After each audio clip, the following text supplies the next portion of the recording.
ចាញ់បាត់ទៅហើយចាញ់វាបាត់ហើយបាទចាញ់វាហើយ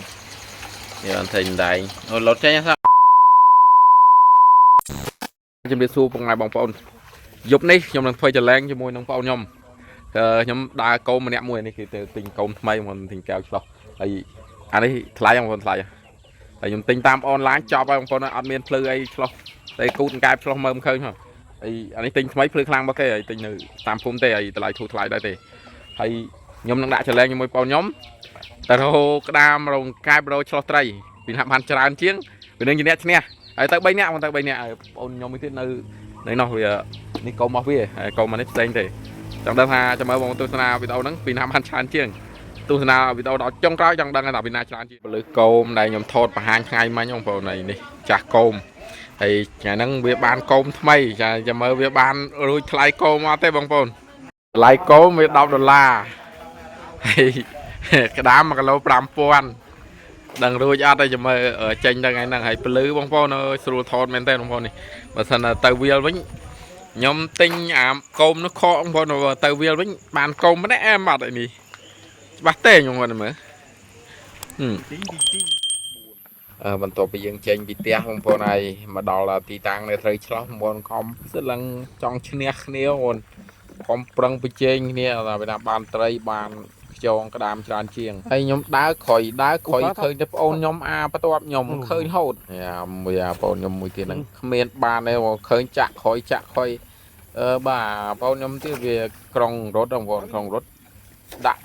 បានសើត្រីដែងជាមួយទីទៀតបានឡើយបងប្អូនថតឲ្យបងប្អូនឃើញគាត់តែឃើញចេញទៅប៉ាមកក៏ចាញ់ប្អូនខ្ញុំបាត់ទៅហើយបងប្អូនឯទីតាំងវាអត់ឲ្យផលណាមួយទឹកជ្រៅផងបងភ្លៀងថ្មីវា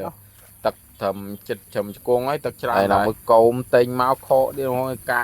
ឆ្លោះអត់ចង់ឃើញកោមធ្លាក់ពលឺ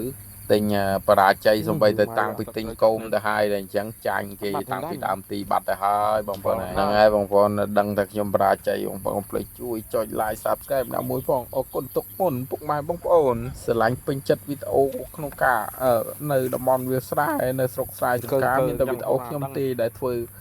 តាក់ទងនឹងស្រែចំការពេលថ្ងៃក៏ថតយប់ក៏ថតអញ្ចឹងហើយពុកម៉ែបងប្អូននៅក្រៅប្រទេសដូចជាក្នុងស្រុកខ្ញុំភ្លេចឲ្យជួយគ្រប់គ្រងខ្ញុំផង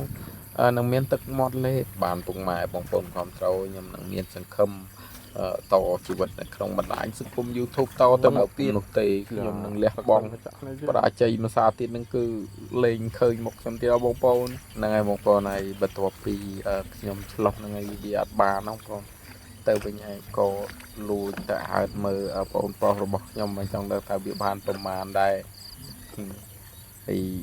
គាត់អើតមើលនឹងអន់ចិត្តស្ដោកបងប្អូនហើយខ្ញុំឆ្លោះនៅចិត្តផ្ទះដែរទេបងប្អូនត្រីដែលចេញពីដៅបងណាវាចិត្តដៅពាំងគេនឹងចិត្តហ្នឹងគឺវាចេញមកហើយត្រីអត់ទាន់ធាត់ទេបងត្រីពងវារៀងស្គមហើយវាពងដល់ពេលអញ្ចឹងវារៀងតូចចឹងបងប្អូនតែធំដូចត្រីចូលដល់ខែរដូវស្រូវផើមស្រូវចិត្តទុំទេអាហ្នឹងមិនត្រីធំក្រុងរត់ស្រួលឆ្លោះចាក់ចាញ់អ្នកក្រុងរត់បាត់ទៅហើយដោយសារតែពេលទឹកជ្រៅយើងមិនអាចចាក់ត្រូវទេណាមួយវាមើលដឹងទៀតថាត្រីនៅទីតាំងណាយើងមើលឃើញត្រីមិនបានតែឃើញព្រះស្រូវហ្នឹងចាក់ទៅខុយវាបល់បាត់ហើយពេលខ្លះវាខ្ញុំផងបាននេះប៉ុណ្នេះហើយនេះចាញ់វាបាត់ហើយនេះបងប្អូនចាញ់មួយនេះបាត់ទៅហើយបាទខ្ញុំបានប៉ុណ្នេះបងប្អូនមួយទៀតចាញ់បាត់ទៅហើយចាញ់វាបាត់ហើយបាទចាញ់វាហើយនេះអត់ទេដៃអូលុតចេញហ្នឹងបានប៉ុណ្នេះនេះត្រីនេះក្តាមរបស់ខ្ញុំបសោក